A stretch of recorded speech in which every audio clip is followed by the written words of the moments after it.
If you're celebrating a special occasion or just love fine dining, you're in the right place. Come experience the crown jewel of South Point restaurants, Michael's Gourmet Room. Welcome. With over 600 different types of wines and magnificent dishes prepared tableside, you'll revel in the rich classic Vegas decor and the best black tie service in the world. This intimate gourmet room has earned accolades galore. Come to Michael's Gourmet Room for an unforgettable dining experience. Another famous restaurant is the Silverado Steakhouse, where you'll find the charm and service that discerning patrons require. From top quality steaks and chops to fresh seafood and desserts, you'll love the award-winning wine list and menu at Silverado Steakhouse. Steak lovers have even more options with primarily prime rib.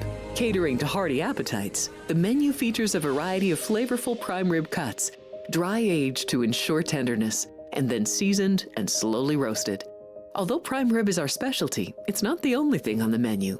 There's something for everyone. Looking to bet smarter?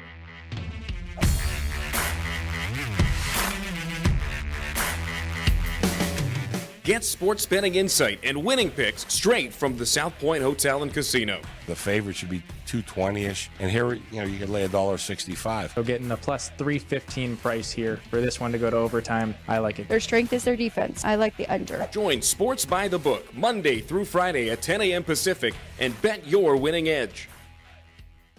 Get ready for the most massive madness party in Las Vegas. Join us March 19th through the 21st right here at the South Point Hotel and Casino. It's 3 straight days of massive video screens, massive food and drink specials, massive access to betting windows and kiosks. The only thing that's not massive is the price. Free parking and entry as always. Tip-off to the madness starts right here at South Point Hotel and Casino, March 19th through the 21st.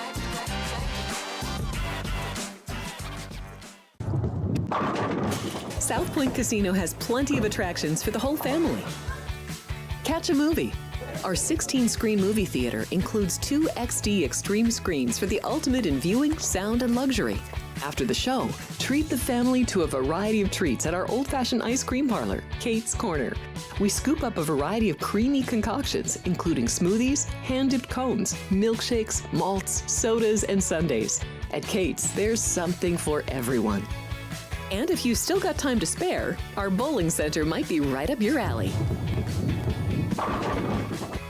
Voted Best of Las Vegas, it's a great place for friends and family fun. 64 lanes, a pro shop, snack bar, and arcade. And while the kids are bowling, you can play slots and sip on a drink in the Alley Cat Lounge while overlooking the lanes. For our more serious and professional bowlers, the South Point is also home to a separate tournament bowling plaza.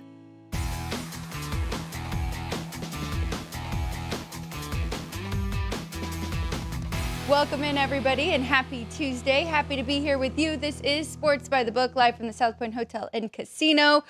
We've got a lot to get to here. We have 7 official auto bids for the NCAA tournament for the men's side. We have 5 conference tournament championship games coming up tonight. One of them might not really count. Long Island has already punched their ticket. They count. We'll get there, though. So we're excited to break down all of those and more. I'm Alex White alongside Ryan McCormick. You heard the voice. Matt Neverett in studio today as well. We're going to go through all of the Power 5 conferences, give our winners, see if there's any value down the board, if we are going to make some future bets on those as well. Some games have already tipped off. We're in action tonight. You already have a bet going. I'm on one. I'm on the Sun Devils taking on Baylor right now. That one just getting underway in the first round of Big 12 action on that glass court in Kansas City that they spent a ton of money on and then made it look the exact same as it did in years past. It actually, you know what? The design is kind of similar to your shirt. Am I wrong on that, Ryan? Am I off base that the design of the Big 12 court kind of similar to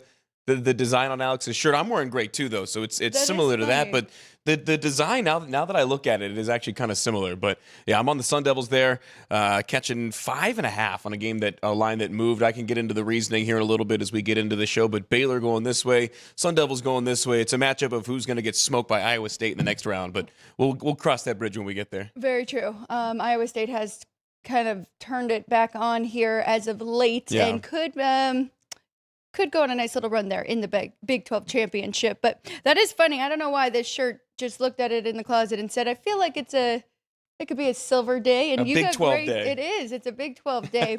Ryan, overall, how did last night go?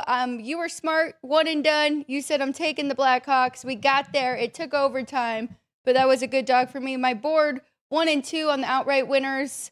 And who was my other one? Georgia Southern did not cover either, but the Blackhawks was a nice one. Yep, just the 1-0 on the board yesterday. The Hawks did overcome 2 different 1-goal, down 1-0, down 2-1, and then forced overtime and won it there. But to talk about the NHL games, the 5 of them yesterday, favorites just 2 and 3 straight up. 3 puck lines were covered, one of which was reversed. That was the New York Rangers getting it done on the reverse puck line there. But totals 3 and 2 to the over.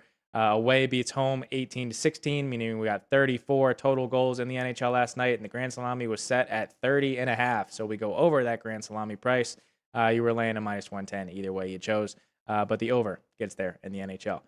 Going to the hardwood, we'll start in the NBA. 5 games yesterday, 3 and 2 were those favorites straight up. 1, 3 and 1 against the spread. We did have a push. Totals 4, 0 and 1. We did have a push, and both of those pushes we're in the same game. The Cleveland Cavaliers push as a 14-point favorite against the Sixers, winning by 14, and they push on the total of 226. So they full push there. If you did get on the numbers early, though, managed to take the Cavs from an opener of 11.5 up to that 14.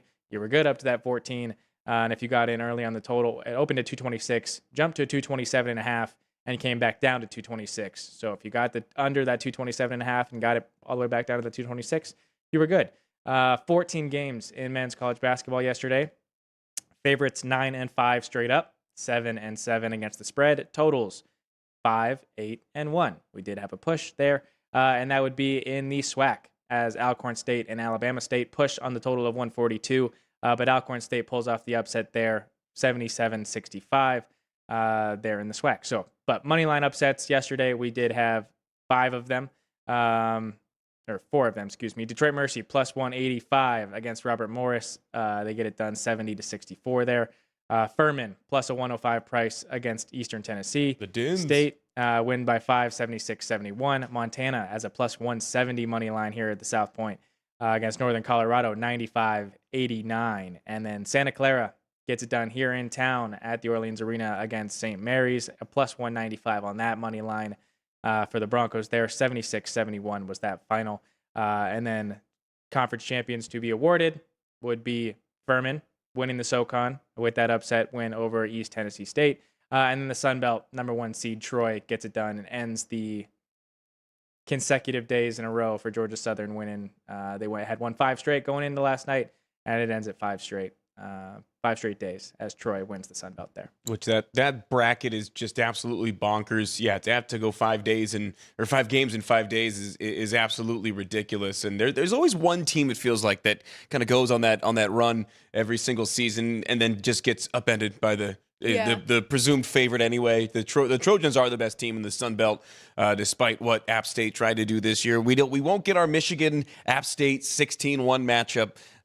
So I'm a little bit sad about that. But yeah, Troy the best team in the Sun Belt. Well, and you could definitely tell that Georgia Southern had played 5 in 5 nights and looked a little tired yesterday. Great win for Montana. Chris was in here, talked about his alma mater, Robert Morris. That was a tough loss for them, but then he gets the Montana win. I'm excited about that game tonight. Montana, Portland State should be a really good one. 2 best players in that conference will both be on the court in that one. So it should be a good one. And then Idaho, I've got a future on that one. We got to figure out if I'm going to hedge off of it or just write it out for one more of them against Eastern Washington today in the Big Sky. But good trend update from Ryan. I will just say on the hockey side, I feel bad. You like the Rangers. I know you did. I feel like I talked you out of that one, and complete domination there from New York. They're a much better road team, though. So that was a good point there, and they helped get that Grand Salami over for sure. But let's get into it. Let's talk about our conference winners coming up, and I will just start off with one of them that I don't think you guys have a pick on, and I'm going to go to the American just because we were talking about the step ladder and changing these formats here. This is another one, and Tulsa's sitting there at 3-1. They're already have a bye all the way to quarterfinal or semifinal, I believe. Which matters. That definitely pay attention to the bracket when you're making these bets here. Exactly. I got something on the American. It is a lot. Do you have something on the American? I do have I'm something sorry. on the American. What are you thinking? It was Conference USA. I didn't really have much on outside of the Hilltoppers. But the American's an interesting one. And your options here are basically either chalk with South Florida or 3-1 with Tulsa. I don't think there's any value. Agreed. Especially with the way that this tournament's laid out. But you look at KenPom, South Florida, 52nd overall in KenPom with that 23-8 regular season, 61st in offense in the country, 50th in adjusted defense. They also run the 14th fastest tempo in the country, and I think that these stylistic clashes this time of year really make a difference. Especially, Tulsa 140th in adjusted tempo. That's right there at about middle of the country, so that's neither slow or fast. But you got South Florida team that runs fast, but also plays great defense. The top 50 defense by KenPom. Tulsa certainly relies on the offense. They're a top 30 offense by adjusted efficiency, 145th in terms of defensive efficiency. They've also played the strength of schedule, I think also matters as well in these common opponents. 258th, their strength of schedule, compared to South Florida's 79th in terms of strength of schedule. You won't find me on a lot of chalk in a lot of these tournaments as we go through them, just to maybe play devil's advocate, but, just to have a little bit of fun. In this one, it's chalk for me. It's the Bulls. Okay, you're going with South Florida. I'm going here. South Florida, yeah. I don't hate it at all. Easy route as well. They get the buys, and that matters in some conferences more than others also. Well, I'm looking more for value, I think, but with the smaller, I mean, they're playing for their auto bid here, so I can't fault you there. But so Tulsa does have an extra game than South Florida and Wichita State, who will start at the semifinals. But if Tulsa can take care of Wichita State and they meet South Florida, I like the double revenge there, where the Bulls did win. But you can look at that two different ways. Either it's a bad matchup, South Florida takes care of business, or we got that double revenge. Second game was a little bit closer, 80-74. So I mean, while the math doesn't necessarily add up, and this is not like, you shouldn't take this as true advice necessarily, but in your eyes and in my eyes too, I think it's going to be an easy run for both of these teams. I think that Tulsa is a much better team than Wichita State, who really hasn't proven it against some top tier opponents this year. So you're assuming that those two are going to get to the championship. I guess the question becomes, do you think Tulsa is going to be 3-1 in that championship game or not? Which I don't. If you do, that's when you take Tulsa. If you think that the odds are going to be better in a potential matchup later on, if it's really, really tight between the two, then you kind of lean the other way. So if you're on Tulsa, you're better off taking them here at 3-1 than waiting for what we think is probably going to be that matchup. And same with South Florida. Are they going to be laying a 180 money line against Tulsa? So maybe you wait, get a better price, or even take the spread on that game if you're on the Bulls. yeah, that's true. All right, well, okay, that's it for the American. Unless, Brian, did you look at the American and have anything in that one? The one thing that I kind of wanted to point out and to keep in mind, so it is in Birmingham, Alabama. It's not at the host site of UAB, where UAB plays basketball. It's in the Legacy Arena, so different site than where UAB plays their home games. But UAB has beaten Tulsa this year. They also lost to Tulsa later in the year, but they also lost to Wichita State. So, I mean, no, I don't disagree with you guys. I would just say maybe look out for that 4 seed, being that they're the closest one and don't have to travel as much. But they are also 8-9 in their home arena, so in Birmingham this year, and 10-2 on the road. So they might just not be good in their own building, and a different locker room might be good for them. Well, like the New York Rangers. that's a solid point. Like the New York Rangers.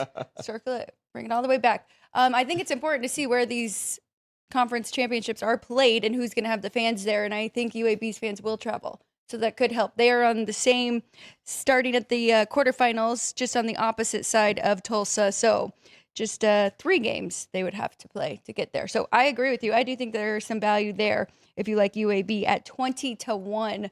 So that's a pretty juicy number there. All right, let's go up to the top here. Let's start with the Big Ten. That's what we've got here on the rundown. First, looking at the odds for this conference, and I've got it right here in front of me. Michigan, even money. Nebraska, 10-1. Michigan State and Illinois, both 6-1. Wisconsin, 15-1. UCLA, 35-1. Purdue, 7-1.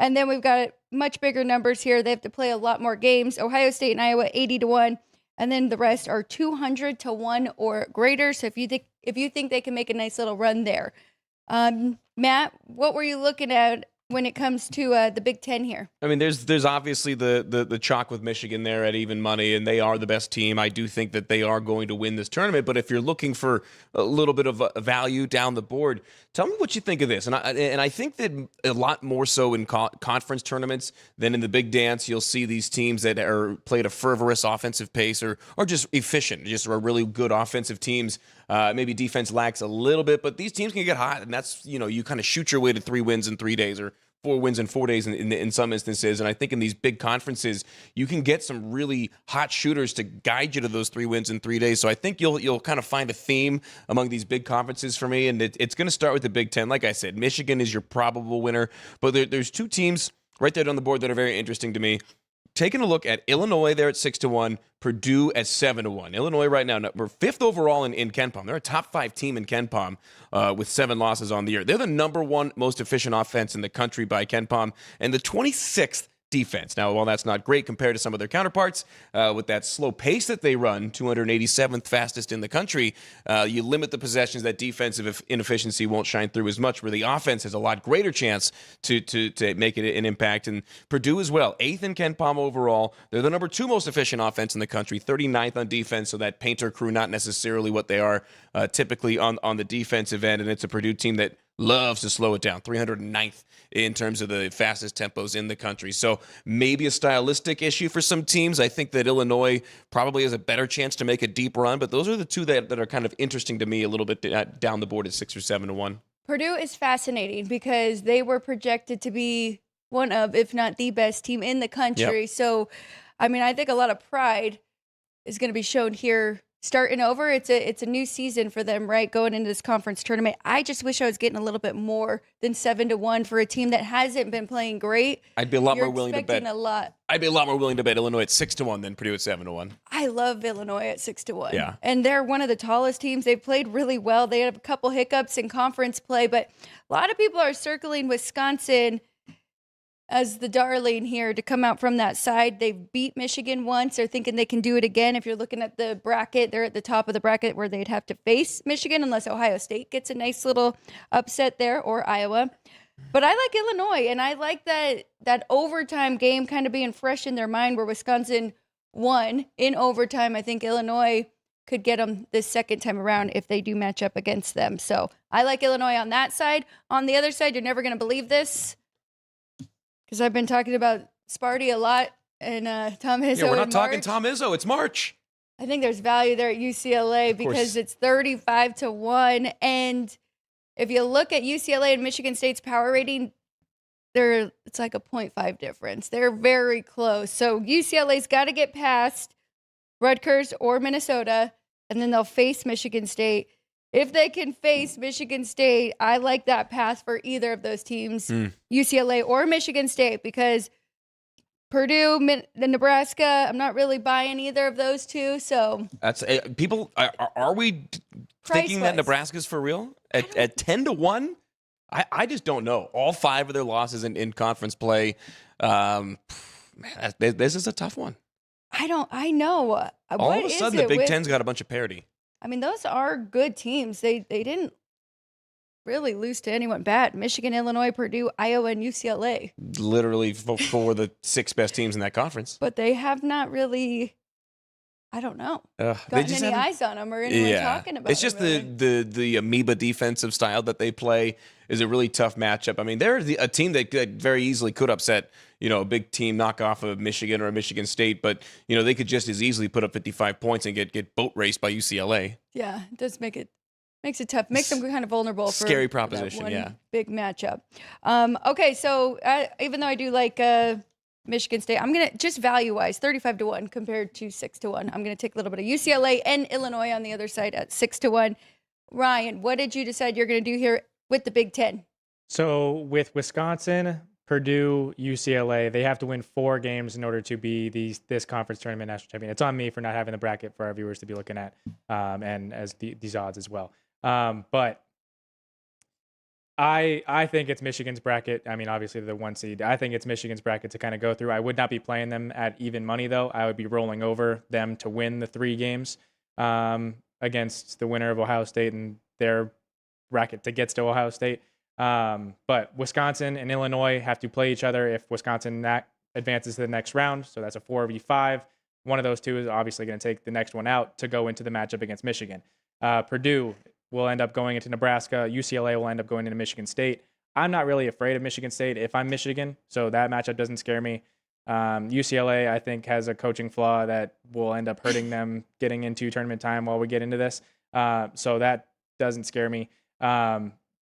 Basically, my biggest fear if I'm Michigan is the team that I have to play in the semifinal, and that would be either Illinois or Wisconsin. Yep. I tend to think, you guys pointed out everything good about Illinois. Wisconsin is the team that Sean's made the argument for at 300-1. They've now dropped to under 100-1. So this is in Chicago. All 3 of those teams, Michigan, Illinois, and Wisconsin, will have very good fan bases in the building in the United Center. So those are really the 3 that I'm looking for, but I think Michigan is the one to win the Big Ten here. Not necessarily taking it even money would be more a rollover play, having to win 3 games to be conference tournament champion. All I got to say on the way out of this one, don't be surprised to see a Michigan State final. That's how this bracket could line up. I could very easily see that. I'm glad you brought up that point about Chicago, though, because I did think about that when I circled Illinois as well. It's the Big Ten. Everybody outside of the newcomers has a fan base in Chicago. It's the Midwest. That's Come on. true. That is a solid point. Outside of the 4 teams plus Penn State and Maryland, there's a fan base in Chicago, even for Rutgers. The only other point that I will make, though, is I don't disagree with you. I mean, how many times have we seen the Sunday waiting for Selection Sunday and it's Michigan versus Michigan State? Yep. But, I mean, what did that help Michigan last year? I don't know if they're going to be all in. They've got a number 1 locked up, unless they're going for the number 1 overall, which I guess if Duke trips up a little bit, they could get that. I don't know. You're going to get everybody's best effort, though, from those going after Michigan and Michigan State, that 1 and 2 seed there. So might be a couple upsets on the way. All right, let's keep it going here. Let's go to we'll go to the ACC. I keep wanting to go to the Big 12. What's happening in that game? Do we have an update here? Arizona State is up 10, just under 2 minutes till half. I'm catching 5.5. 39-29.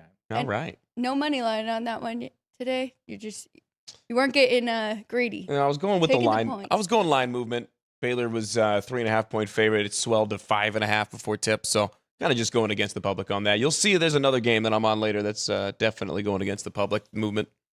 Okay. Well, we'll get to the Big 12 here shortly, even though we already have our first game underway. But keeping it in order, let's go to the ACC here. Don't worry, I'm not betting Baylor or Arizona State to win the Big 12. We're not missing anything there. Honestly, really, any of these 8 teams that are playing today, I think we're going to be staying away from. If you're playing today in a major conference, I'm probably not going to bet you to win your conference. Honestly, It's so hard to win 4 games. If you have to play the first day of your tournament, if there is a bye, God forbid a double bye, it is so hard nowadays to win. and these games just really don't even feel that appealing right now. No. And I don't know what it is. I guess we're just so top heavy right now in the major conferences. That is true. And I don't know. Unfortunately, and this extends into football and is eventually going to extend into other college sports, that separation is going to become even greater in my eyes between the big boys and the little boys just because of the money that's being thrown around. And, schools like UNLV, schools in certain areas in Texas, no matter what, they're going to be fine because of the market and because of the money that's available in this area or those areas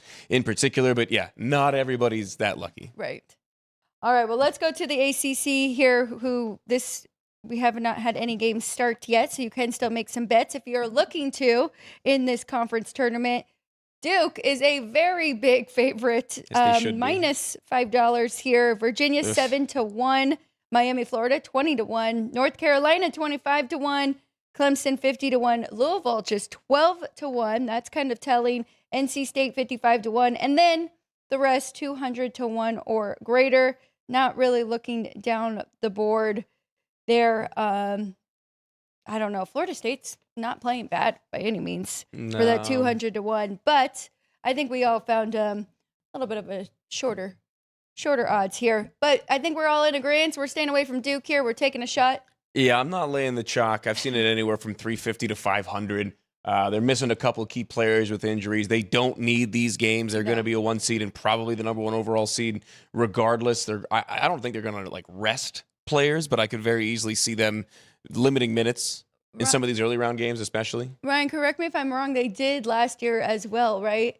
Oh, yeah. Cooper Flagg didn't play in a couple of the first. Yeah. They were still fine. But they don't need it. So they will. So definitely. I'm staying away. Even if it were even money, I probably would stay away from Duke because of that. They don't need it. The rest of that conference is hungry because there are so many questions as to the auto bids. Unfortunately for you, Ryan, I think that Caleb Wilson injury is very, very big for North Carolina in terms They won of 6 games without him. come tournament. I'm talking tournament time when stars matter. Make your point. My point was I was just kind of being a jerk. Virginia at 7-1 is intriguing. They've won 10 of their last 11 games. I think Louisville at 12-1 has some value. Definitely don't sleep on the Cardinals, who let me double check on KenPom because they're actually very highly rated in terms of the metrics. 14th in KenPom, 14th in offensive efficiency, 30th in defensive efficiency. They run a top 50 pace in the country. So there's a lot of those metrics that I like in a neutral site matchup, neutral-ish site matchup. This is another one here in Greensboro where there are some teams that have a home court advantage for sure. Duke being one of them. It'd be Virginia, maybe Louisville at 12-1. I think they're a really tough matchup. Clemson at 50-1 if you're looking for a crazy long shot. But I know you're on Miami. I'm staying away from the Hurricanes, though. I do like Miami. And Ryan, do you want to kind of talk us through this bracket as well? This is what I didn't even print out. It was kind of tough to get the PDF on the website, but we need to standardize these brackets, by the way. All these different conferences with the different layouts. I know Ryan was going off earlier on the orientation of how it prints. I'm with you. I'm very specific about how I like it to look. I got all my sheets laid out in order. Right. I promise I don't have OCD. It just looks like it. Well, bracket man, what are we looking at in this one? So double buys for the top 4 seeds. That would be Duke, Virginia, Miami, and North Carolina. That's 1, 2, 3, 4 in that order. So Miami and Virginia, they win their first games in the quarterfinals. They will advance to play each other in the semifinals. Duke, Carolina win their first games. They will advance to play each other in the semifinals. But it's kind of a funky little layout. 10 versus 5 or 10 versus 15 today. Stanford, Pitt. 11 versus 14, SMU, Syracuse, and 12 versus 13, Virginia Tech, Wake Forest. So this one does have a pretty funky layout to it. But the first 4 seeds are in the quarterfinals automatically, so a double bye there. This is in Charlotte, so as Matt mentioned, in North Carolina. So for a long time, this was in Greensboro. I didn't even realize they had moved it to the Spectrum Center. My kind of key points and why I would be taking my heels at 25-1. Granted, Caleb Foster isn't that significant, doesn't have that significant of a role for this Duke team. He is a key guard for them, just kind of a depth piece. And yeah, but they'll also be missing Ngagba for a significant, well, maybe not significant, but should be through the tournament. We'll probably be seeing him again in March Madness. He did not play in the most recent matchup against Carolina. Carolina was only down 2 and then only scored another 2 points for 10 minutes in the second half. So as long as that doesn't happen, it's going to be a competitive game in the 1 versus 4 on Friday, as long as Carolina takes care of Clemson. So just a 25-1 there would be a great price for me on the Tar Heels. Well, and I'm looking at the other side, hoping that the Tar Heels can take out Duke, and then it sets up a better game and maybe a little bit of a letdown there for North Carolina, and then a team like Miami or Virginia can kind of take care of business in the championship. I like this Miami team a lot. Diving in and doing my homework a little bit more too, because I didn't know much about Jay Lucas, the head coach, and he is a first-year head coach, but coached under Calipari and John Shire, so really good experience there. And I think they could make a little run here. I just think they're very well-rounded offensively and defensively. I mean, the metrics say that 32nd offense efficiency and 35th defense efficiency, and they've played really close games. Lost to Cal by 1. I mean, in all of their losses. Florida State 2, right there in all of them, and even Virginia 3. So they'll get a little revenge factor there if they do meet up with Virginia, and both of them take care of business. But so I just think there's value. 20-1, Miami, Florida on the other side of North Carolina and Duke, which I like. So that is going to be my long shot there. Louisville, Miami, and UNC. So, wow, we're all going down the board here. Love it. Spreading the board. I like it too. Okay, let's keep it moving. Big East, you two. Go ahead, tell me why I am wrong and why St. John's is not going to win the Big East, but Dan Hurley's Huskies are going to. Who wants to start it off here?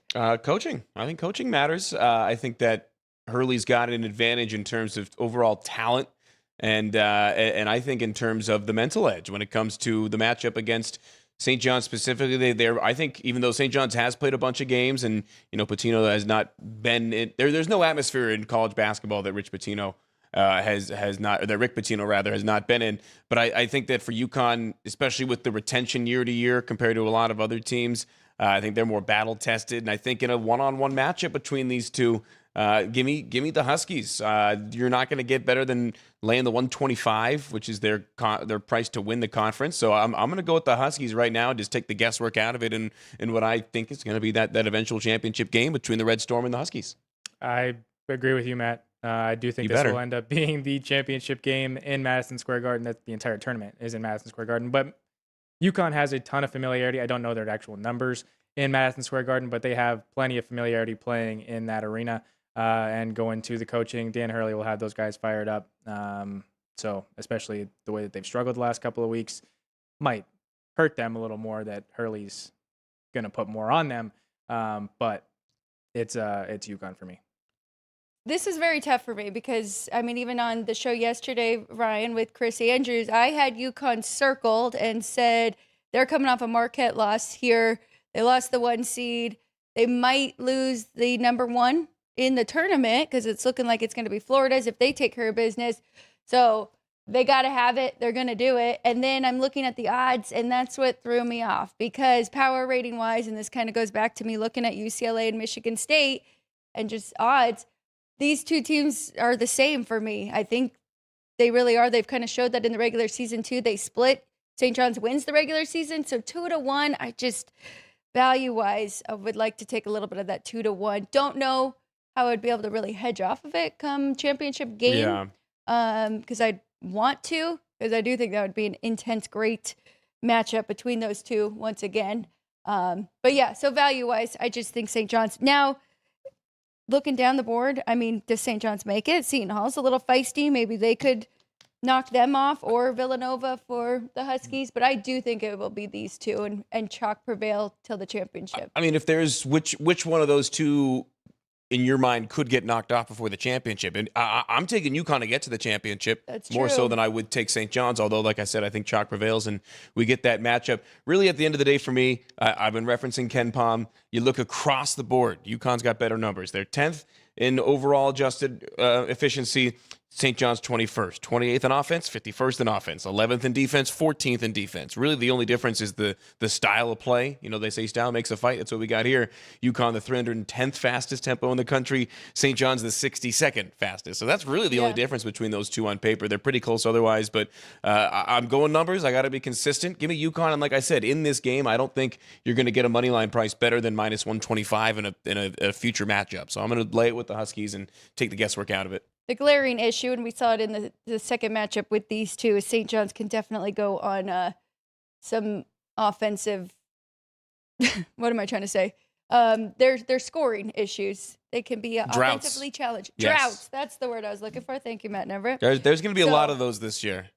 Just in general, like these conference tournaments, you'll see plenty of extended scoring droughts, especially days like today and the first day of these big. There is some bad basketball early, but some of the best basketball of the season late in these conference tournaments. There's nothing worse than that when you have a team and you're just sitting there watching. And then the lower thirds is 12-0 run. Yeah, you're just getting your team is just boat race. Yeah, exactly. All right, keeping it moving here. Let's go to the Big 12. I've been trying to this entire time. Do we have an update, Ryan? Is that game at halftime now? Yes, it is at halftime. Arizona State is up by 9, 44-35 at half. I'm covering by 14.5. Let's go. Very good. Okay, now let's talk about these conference odds here for the Big 12, which I've still heard a lot of people pumping their tires saying this is the best conference in college basketball right now. There are some definite good teams at the top. It's Arizona, even money to win this. Houston plus 180 here at the South Point. Might be able to get 2-1 out there. Kansas 9-1. Texas Tech 20-1. Iowa State plus 750. TCU 80-1. West Virginia 250-1. No.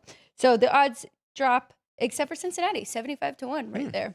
So where are we starting? Either of you going chalk in this one with the Wildcats? I know you and I are both looking at Houston. Ryan, are you on Houston as well, potentially? I am on Houston getting beat. Okay, so that's at least two of the three of us.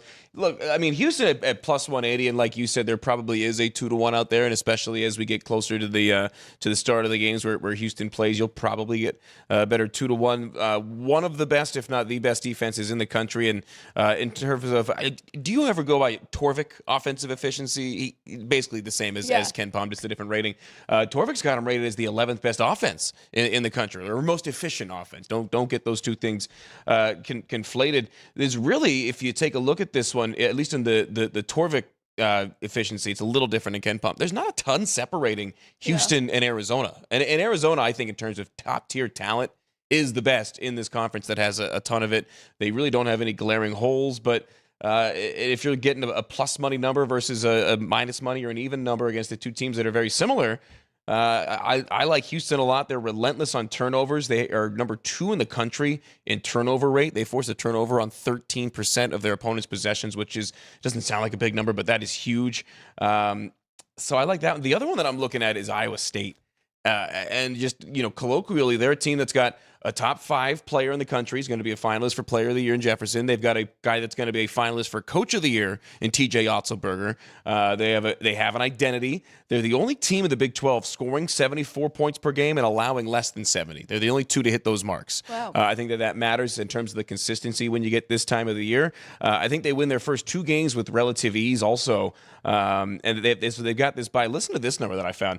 Teams off of an early round bye in the Big 12 tournament. This is since 2016, so the last 9 years. 23-4 straight up. So these top 4 seeds of Arizona, Houston, Kansas, and then Texas Tech, who snuck in as the 4th seed. In that situation, 23-4 since 2016. Now, the only caveat there is it's 17-10 ATS. That's still 63%. That's still well above a profitable number. So the chalk prevails in the early rounds of this tournament.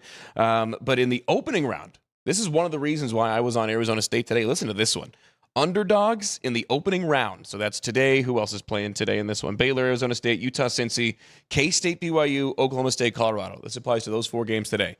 Underdogs in the opening round are on a 17-4 ATS surge over the last 3 years. Now, well, it's just 10 and 11 straight up.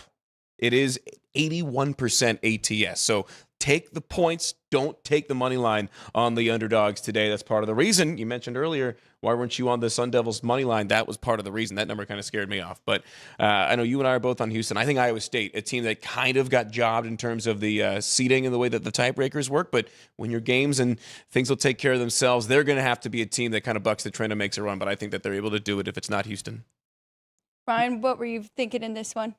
Just to go off Matt's trend there, you are getting double-digit points there with the next 2 underdogs here in the Big 12 tournament. So Utah catching 12.5 here at the South Point, and Kansas State. These are the 2 worst teams in the conference, by the way. Yeah. But are catching 10.5 there in that matchup against BYU. And I have a play in that K-State game. It's on the total, but I think Utah is the one that scares me the more of those 2. K-State with the coach fired, really, I think there's a feistiness level. They're not going to beat BYU, but I could see them keeping it close. I got a number on that matchup as well when we get to it that kind of leads me to a play on the total. I'll just say it right now. I don't think BYU should be laying that many points right now. They lost 3 in a row going into that game against Texas Tech, and then I thought Texas Tech was the better team for a majority of that game, but BYU did find a way to win last Saturday, so maybe coming in feeling good. But Kansas State, new season, they've been through a lot this year. 10.5, I just think that's too many points. So I love your trend to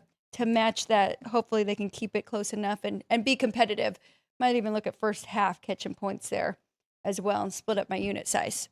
As for winning outright. Ryan, you have a pick in this conference? Yes. And it would not be one of the top 2 seeds in Arizona or Houston. I do think that Arizona is vulnerable to the ailed Texas Tech team, or the team that Texas Tech would have to beat, in who I think would be the Iowa State Cyclones. So that 4-5, I do think could take out the 1 seed in this tournament. But I'm also thinking that we will get a rematch of Houston and Kansas for the 3rd time this year. This tournament is also in Kansas City, Missouri, so nowhere really near Lawrence, Kansas. But the Jayhawks do have a very good contingency in that region of the country. So Jayhawk fans will flood this building, and I do think will make a significant impact on this Houston team the way that they did in Lawrence. So Kansas, I do think, takes down Houston in that round, and I would hope that Arizona wouldn't be the matchup in the conference championship game. So the 9-1 here with Kansas is good for me. Do not hate it at all. Definitely one of the best players in the country. I need some consistency from Darren Peterson. His heart's not in it. We all know that, which is the crazy part. So, like, that's the only reason I stayed away. I think that they are a team that could easily make a run, especially with the matchup, like you had said, kind of favoring them running through that bracket. But I'm not gonna bet on that team right now. Bill Self, one of the coaches you typically can bet on, like a Tom Izzo in March, but just this so volatile in terms of the personalities on this year's team. Well, it definitely showed some even more cracks after they lost to Arizona, and then followed it up with another loss against Arizona State. So that kind of made me nervous, as I thought they were starting to really play their best basketball. I'm with you. I think there's value with Houston getting 2-1 or plus 180, because I do think they're right there with Arizona. Also, probably when Kelvin Sampson does his best coaching job in all of these tournaments. And then I did take a flyer on Texas Tech. I didn't fill out my number bracket completely, but that number is crazy for a 4 seed in a conference like this.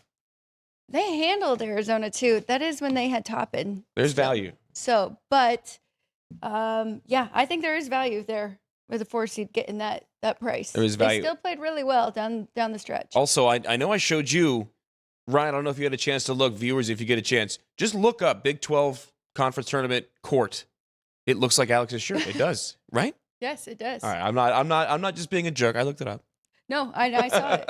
And you're right. And I thought because of their new court, we weren't going to have that gray. It's the glass. Yeah. The glass court, which is really cool. And a lot of NBA teams are doing it for their practice facilities. And they'll mirror the court that they'll be playing on in the upcoming game. I think that's really cool. And they're doing a lot of cool things, like almost like with the Golden Knights, what they do with the ice, where they do some cool little illuminated areas. But why are you going to do a glass court and then make it look the exact same as you had in years past with that gray? I think gray on a basketball court is awful. I remember playing youth basketball as a kid here in Vegas at a Boys and Girls Club league, where it had not only a carpet in the gym, carpeted gym, it was gray carpet. And I remember I've got some very fond memories of the Boys and Girls Club right there by UNLV with the gray carpet, but it looks terrible.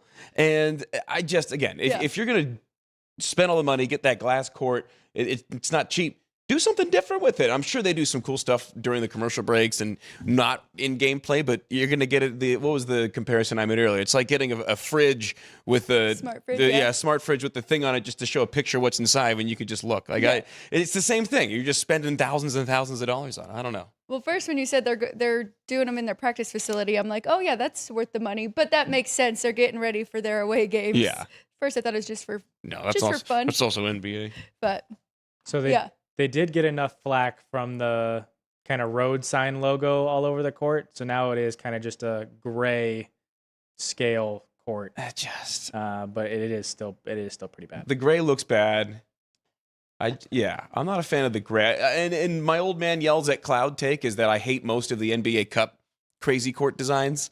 There's some that I like, but anything that's got like purple or green as the primary color, I'm like, oh my God, come on.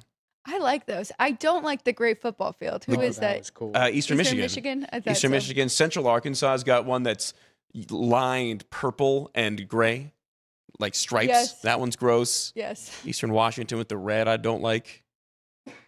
Brian, what are you looking at right now? Well, I do have the game on my computer. I pulled it up to see what the court looked Yeah. like because I did hear that they updated it after getting a good amount of flack. But a free throw, they did like a light animation around the paint when it went in, as if it was like a successful. Yeah, Okay. it was pretty Stuff cool. like that is awesome. But like if you could design any court that you wanted, you can have it look like anything.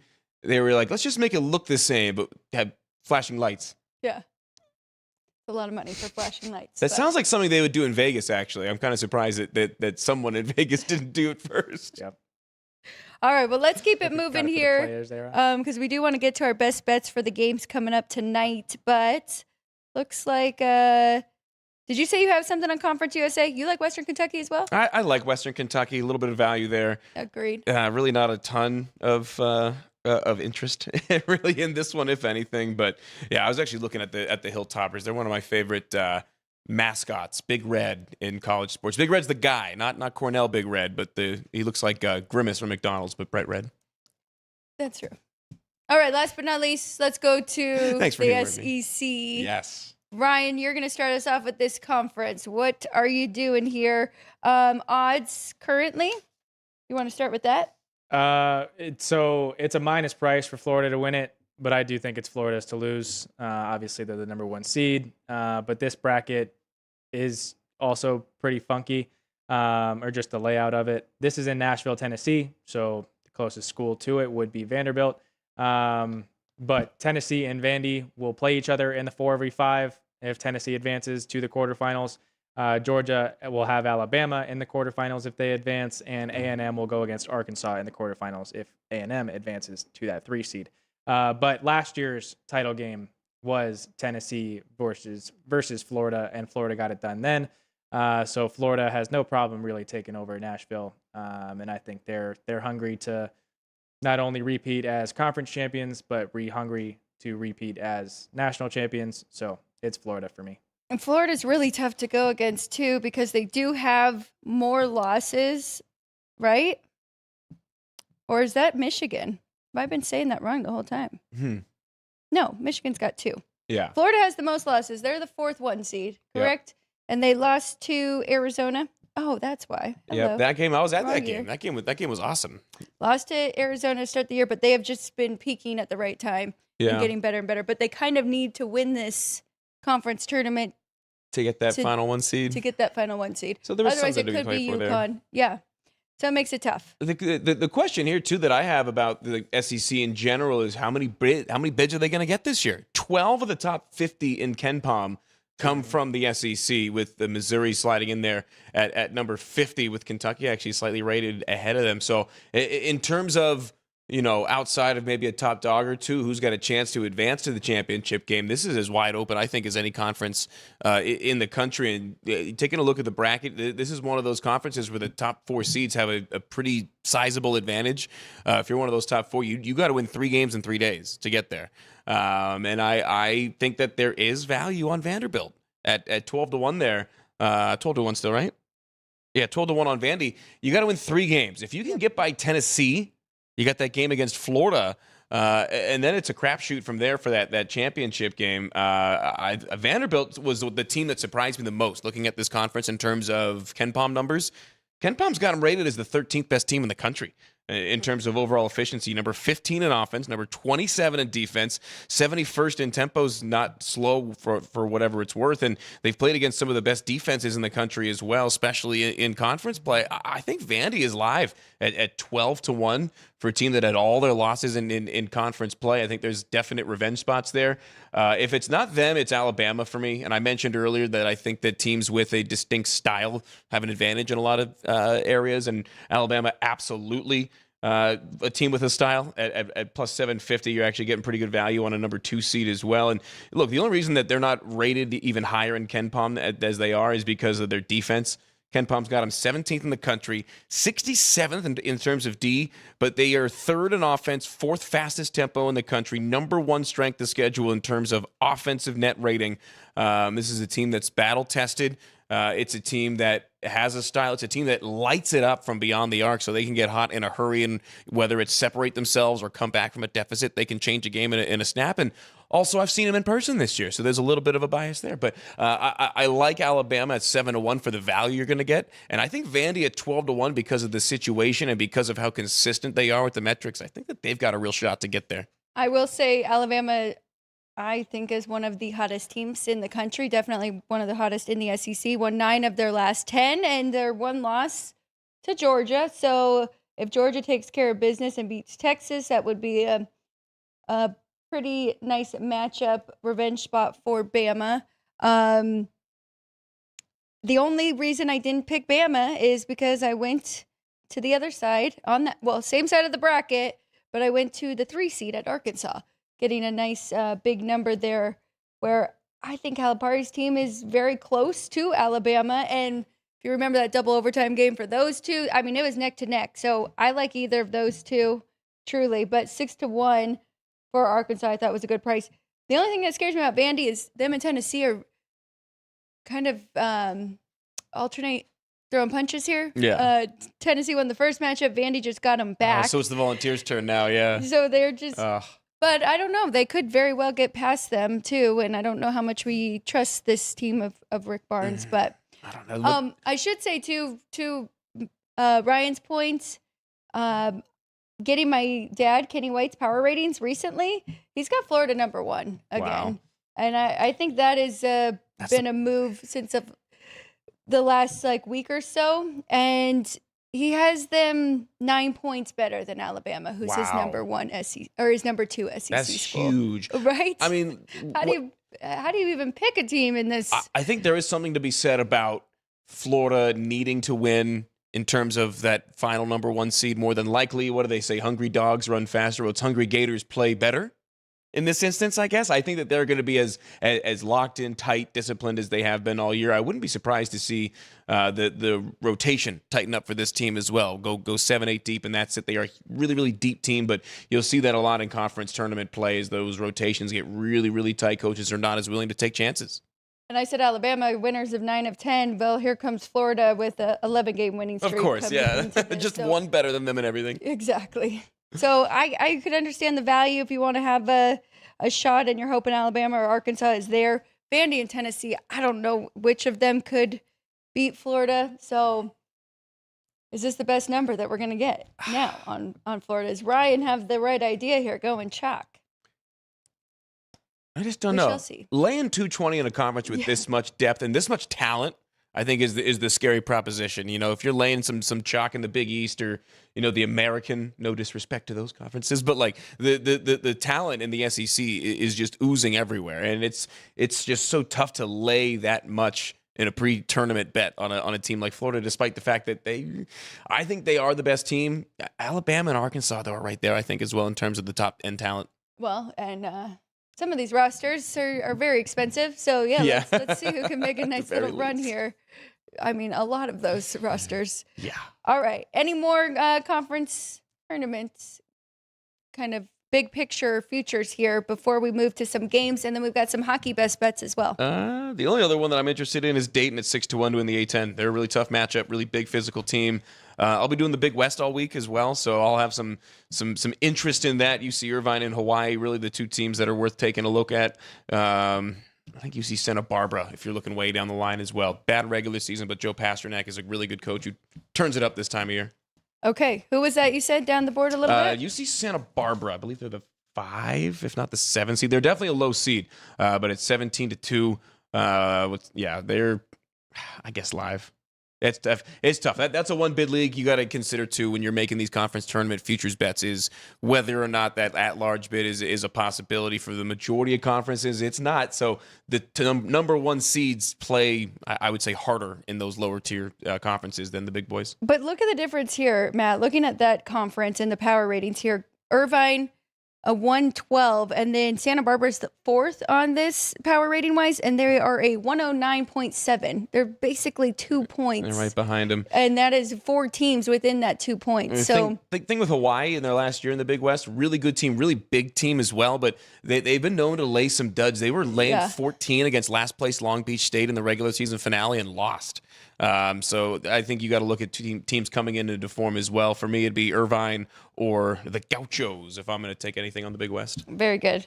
Ryan, anything else for you? Big picture here, looking at these conference tournaments? Nothing big picture looking ahead at the conference tournaments beginning today or tomorrow, but we did want our viewers' thoughts with our poll today, talking about conference championship games being played today. We gave you 4 of the 5 taking place on Tuesday, March 10th, and that will start, we'll make a mention over the Coastal. Monmouth is the underdog there, catching 4.5 against Hofstra. They are involved in our poll, plus 170 on that money line if you think they can get it done. Going to the Horizon, Detroit Mercy catching 4.5, plus 180 if you think they can get it done on the money line against Wright State. Going to the MAC, the Metro Atlantic, Siena catching 3.5 in that one, plus 150 on that money line. And then the one here in Las Vegas tonight in the WCC Championship, Santa Clara catching 7.5 against Gonzaga, plus 270 on that money line. I got to know, you mentioned the Metro. They're changing their name of the conference as to not be confused with the MAC. The MAC is now going to be something else beginning next year. So I've seen some interesting propositions. There's 13 members in the conference. I'm trying to see if they've announced any possibilities. New name, new logo. Okay, we'll take some. Maybe that's what we should get going in the comments. Your new name for the Metro Atlantic Athletic Conference. It's all teams in like upstate New York and the Northeast. I'm just going with the cold Athletic Conference, the CAC. It's cold up there. It is. Let us know in the comments if you have any suggestions to go along with Matt's there. I've also got to play in one of those games that you had mentioned, Ryan. I think I'm just trying to put Ryan back up because he's laughing. He's laughing back there. But I got to play in that Monmouth Hofstra game. What do you got? The fighting Speedy Claxtons of Hofstra, the Pride. I think that Hofstra, who's having the public steam go against them, is able to get it done here in this Coastal Athletic Conference Championship, another conference that just changed their name from Colonial to Coastal. I think that Hofstra, who is the number 1 seed, regular season champions, winners of 8 of 9 to close, despite the fact that they didn't have their best offense at the end of the regular season. I think that they're going to be able to get it done. They had to go to overtime to get to this championship game, a big win over Towson. So I think they've gotten over that hump. And I think that, they're kind of on the downslope as far as, that rock rolling down the hill. They get a little bit of momentum right now. The big name to keep an eye out for, Cruz Davis for the Pride. 20-plus points per game this regular season. He scored single-digit points in the last 2 games of the regular season, but then has picked up his scoring pace come tournament time. You see the star power emerge to the front. It come tournament time. I'm also fading the public here. Monmouth has taken just about all the spread money. This was a 5.5 point number yesterday. I got it all the way down at 4 right before we took the air. Totals dropped a couple of points as well. So all the money coming in on Monmouth and under. The interesting story in this one, and really the only wild card, Kavion McLean, Texas Southern transfer, didn't make a season debut until the 5th of February. And the Monmouth team has only lost 1 game since then. So both regular season matchups happened before then. So you kind of have to throw that out the window. No injuries, but I think with the public move and Hofstra, like I said, on the downslope after the overtime win, the regular season champions trying to flex their muscle to get that auto bid. Give me Hofstra. Give me Speedy Claxton. Give me the Pride laying 4 in this one. I got it right before we took the air. I like it. 4 is a good number, too. Didn't really have a big difference there in that game. On the under, actually, but I've been kind of treading lightly there. Maybe first half, if you're looking for a play, I'd go under the total. I like Siena. So speaking of your conference, that's changing the name here with Metro Atlantic. I do like Siena catching the 3.5. I think there's some value there. They were swept by Merrimack this year, but that second game, I mean, they played tough. They took them to overtime. And they've been playing some of their best basketball. So 79-72 in overtime, they did lose. They got revenge over Fairfield just the game before this one. I think they can keep it close, and they definitely have the free throw shooting advantage, and you like that in these It matters. these big games when they come down to the end. These tight games late. So they just aren't good from three, but I think they're going to hang around in that one. That's a big difference. And then we got to go to Long Island. We got to talk about this matchup that we have. I don't know if you guys agree with me, but I am all over Mercyhurst here. No way. Give me the points. I'm taking them on the money line. Long Island already celebrated. They're already in the big dance. They do not need to actually win this. Maybe they'll rest some guys. I don't know. I don't know No how this shot. plays out, but No I'm shot. going with Mercyhurst plus 5.5. I think that they can keep it close, even if it was actually playing for the championship here. Let me ask you this, Alex. Have you ever met anybody from Long Island, New York? Yes, I have. Wouldn't it be the most Long Island thing to, just because they can, knock off Mercyhurst and not let them be happy and celebrate anything? Does that not sound like the most guy from Long Island thing that you've ever heard? I like the Sharks. I think that they're going to ride the momentum. Fins up, baby. Fins up. I'm on Long Island. I'm not going to bet it, but I would love to see them win. Two-way action here at the desk, but I mean, Mercyhurst has been really good. We knew that coming into this tournament, so we knew there was a chance this could happen, and they would have to just give it to the runner-up. Is this not the best mascot matchup of the day, by the way? You got the Long Island Sharks against the Mercyhurst Lakers. You got Shanghai Sharks versus the Los Angeles Lakers That's in this right. matchup. Yeah, I love this time of year for some of the matchups you get in some of the storylines. Long Island, baby, give me the Sharks. All right, that's it for me. My Kenny White has a Texas A&M Corpus Christi taking the points. I'll give that out for him against Stephen A. Austin. I didn't dive into that one too much. There is some revenge, of course. What are we thinking? I think we were both on a play in the K-State game, right? I'm going K-State. I'm taking the points here. I'm just more fading BYU. They've been injured. They're not 100%. I think K-State can keep it close enough. You're giving me double digits. So that's my dog. But I do like which way you're going with the total, too. Yeah, I'm going over. It's at 166. This game was at 168, 169 over the last couple of days. This is a total that's dropped almost 4 points from the opener. This is a Kansas State team that averages surrendering 81-plus points per game this year. This is bad. They are a bottom-tier team in this conference, and those are the teams that typically try to get a little desperate this time of year with the offense, and some of the defensive principles kind of go by the wayside. And you look at the head-to-head matchup earlier this year. The last time that these two faced off was at the end of January, so it's been a while. However, in that game, 83-73, so 156, that went way under. However, BYU held Kansas State to 3 of 21 from three-point range. I don't think that the Jayhawks, God, they would kill me there. The Wildcats.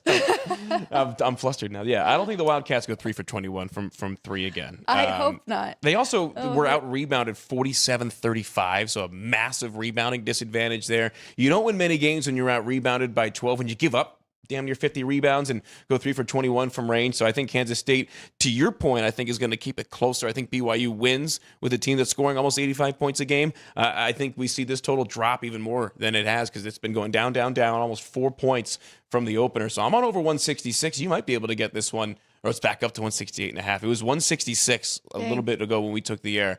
What time does this one start, Ryan? Because you may want to keep an eye on this total. 4 p.m. Pacific. Okay, so we've got 5 hours. So this one looks like it's going to be like a stock market symbol. So keep an eye on this one. If it dips back below 167, absolutely fire on it because I'm on over 166. That's what it was before we took the air. You'll love to hear this. Kenny White's number on this game, BYU 6, total 177. Woo!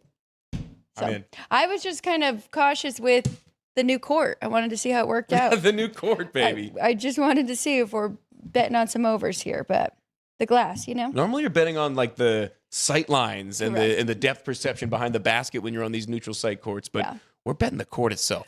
We're not talking about practice. We're not talking about baskets. Well, I didn't know if the light up would throw them off when they're trying to shoot free throws or what. I just so imagine like just as they're dribbling it up, just lights just showing them the way, that would be illuminating pretty a cool. path to the bucket. Pretty cool.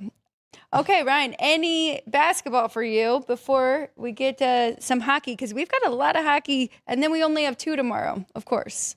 So Nothing on the hardwood for me. We do have Pick the Pros and Ponies in the chat letting us know that he loves Maryland against Oregon, Stanford to roll Pitt, and then really likes that over in that K-State BYU game. So not picking the pros or ponies, picking the college teams there. I agree with both of those too.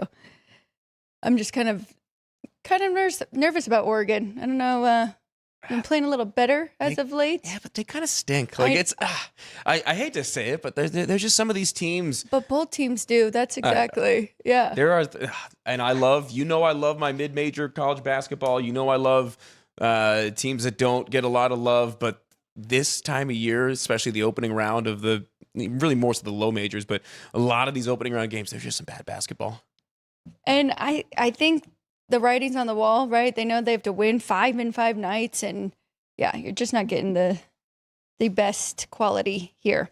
Okay, well, let's go to the ice. I have 2 overs, Ryan, but I bet you have a couple, hopefully even some dogs for us.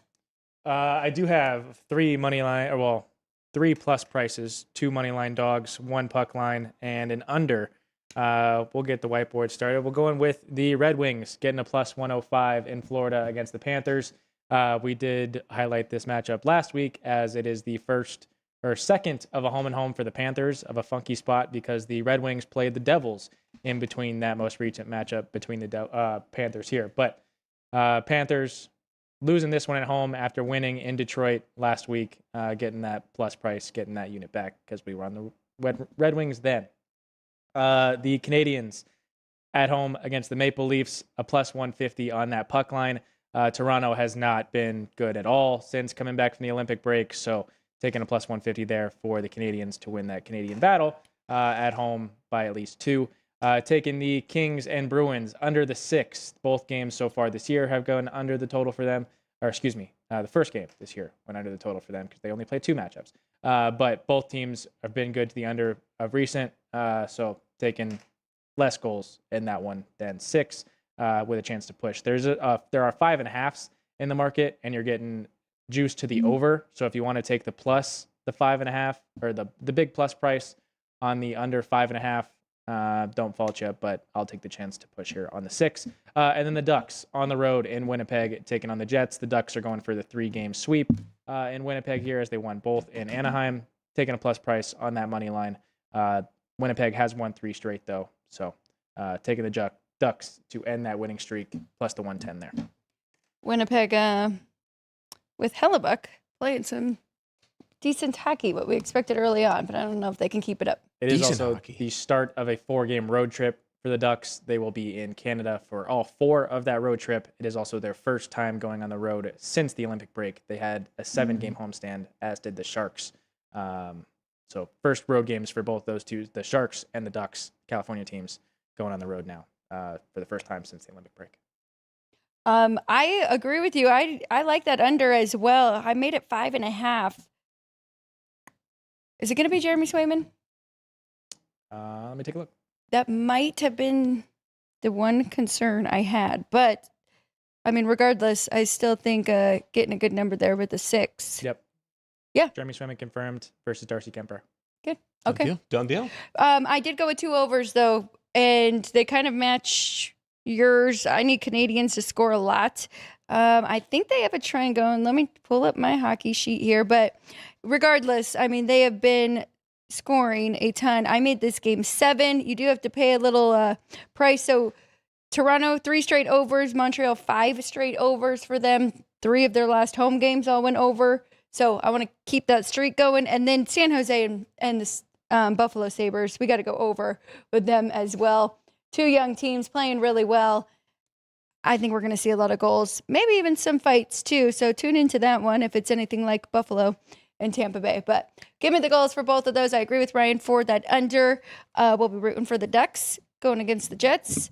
And he's got the money line. So Canadians, let's go. A lot of goals from them. You know I'm staying off of the Red Wings though, because they're no bets for me. They're on the list. They're on the list. Registered trademark. Anybody want to recap any of their conference, or we'll just have everybody rewatch any of their conference winners? There we go. That's how we generate a rewatch. There we go. Okay, so we went through every major conference picked out a value or just who we thought was going to be victorious winning those conference tournaments. So if you want to check those out, you'll have to. We start at 10 a.m. We'll be back tomorrow at 10 a.m. Ryan, anything in the chat for us or ticker trivia? We do have both our poll results and our ticket trivia for today. So we'll go with our poll results first. We gave you 4 winners, 1 selection for our viewers. Your underdog pick to win one of today's 4 conference titles on the big board. The other one is in the extra board. But we gave you the CAA Monmouth catching 4.5 there. The Horizon Detroit Mercy also catching 4.5.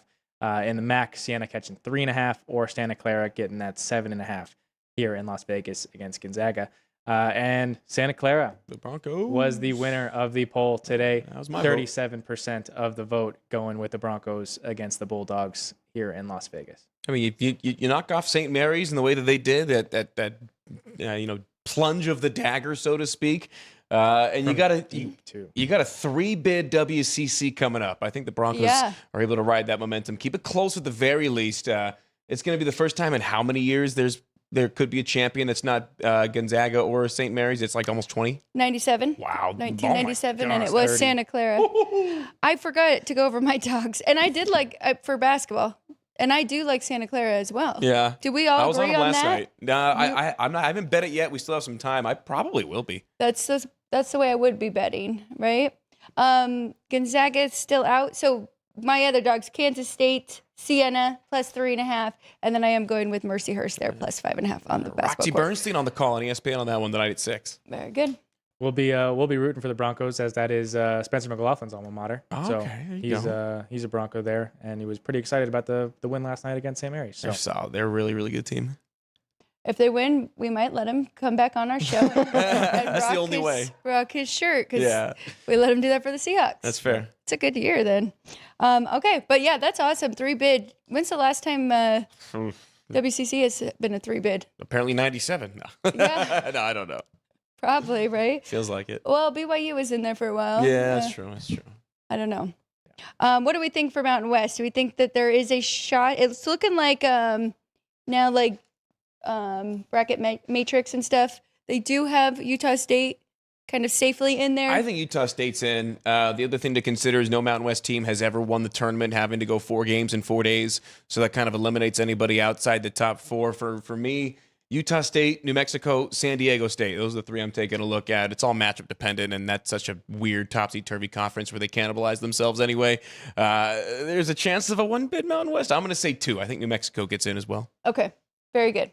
I like that. Ryan, anything else for today? ticker trivia. Thank you. Presented by the City Light Shine, available at Lee's Discount Liquor, Total Wine, and here at the South Point Hotel and Casino in Las Vegas. It was a basketball March Madness NCAA tournament question for our viewers today, talking about both the men's and women's tournaments. So it's written, which NCAA basketball teams for both the men's and women's tournaments currently hold the longest active streaks for NCAA tournament appearances? Any guesses from the people on the desk? Gonzaga's got to be in there? They are not a men's or women's holder of a current active. Current active. Tennessee, women's. Tennessee women's is the answer for on that side. Okay. And on the men's side, ooh, that's a tough one. UConn, men. No. Ooh. One more? Three's the charm? March? Florida. No. Oh, Michigan State. Michigan State. So Oh, our answer I should have known. of today's ticker trivia presented by City Light Shine for the All I had men. to say was March. The Michigan State Spartans currently hold a 27 tournament streak for for NCAA tournament appearances starting in 1998. Kansas does have a 35-year on-court streak since 1990, but their 2018 appearance was vacated. For the women, the Tennessee Lady Volunteers not only have the longest active streak for tournament appearances with 43, but have appeared in every single women's tournament to date, starting in 1982. So your answer for ticker trivia presented by City Light Shine was the Michigan State Spartans on the men's side with the longest active streak for NCAA tournament appearances, and the Tennessee Lady Vols on that side. And I'll put on my John Rothstein hat here. Tom Izzo is March. Let's see if they can make a nice little run here, huh? Need one of those Big Ten teams too. Yeah, there's value. Ryan, do we have our results from our post, or do we want to send people to the post about the NFL? Because I saw some Isaiah Likely comments up there. People still talking about the NFL. Isaiah Pacheco signed with the Lions while we were on the air. He did? Yeah. Ugh. So Montgomery There's your replacement. Pacheco. Yeah. Okay. Pacheco runs like he bites people. Sonic has another partner there. Yeah, exactly. Kind of works. Well, so today's post is talking about some free agent signings, which one our viewers think will have the most significant impact on their new team this year, free agent signing specific, and we gave you 4. So that is in the description of today's video. After you make sure that you're subscribed to the Sports by the Book channel, you can vote in that one. Yesterday's I don't want to go over because you'll figure it out if you go look at the posts. Very good. And then tomorrow, Wes Reynolds returns. We've had this booked for quite some time to look ahead and talk to him about the Players' Championship coming up this weekend in Florida. So looking forward to that. I've taken a couple of weeks off of golf and need to have some bets live this weekend. Wes is the best. Wes is the single best golf bettor I know. And he'll give us some college basketball as well. So fun day tomorrow. We're not here Thursday or Friday, but we will be back with a live show Sunday. Ryan, just to confirm, we did agree 5 p.m.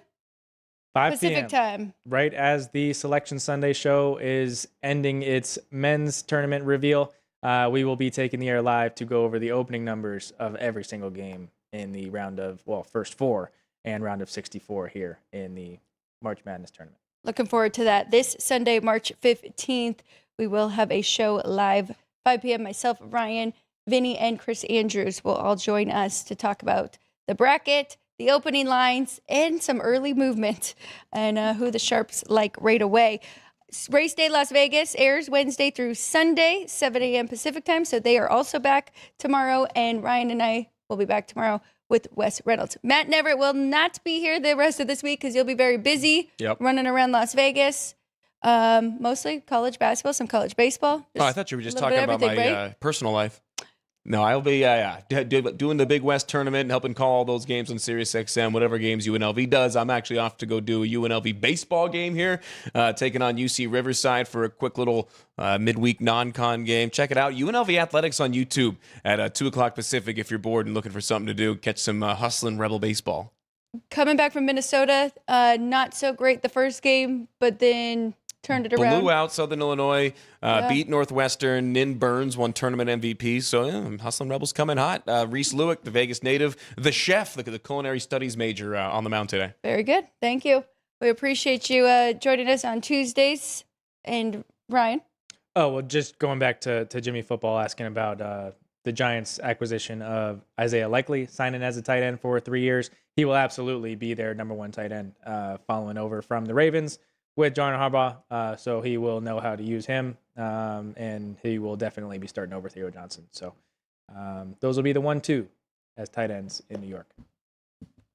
One of Lamar Jackson's favorite targets, but hopefully, we know that they re-signed Andrews and they got Flowers, but I think that'll fit well with the Giants for Isaiah Likely. Surprised to see the Ravens let him go. All right. That's it for us on this Tuesday. Good luck, everybody. Cash some tickets. We need some winners here. Hopefully, everybody has a fantastic day betting and in general. Thank you to the crew and Jerry, Sean, Vince, and Andrew. For Matt Neverett, Ryan McCormick, I'm Alex White. This is Sports by the Book. Please double check. Make sure that you are subscribed to the YouTube channel. We'll be back tomorrow, 10 a.m. here live from the South Point as always.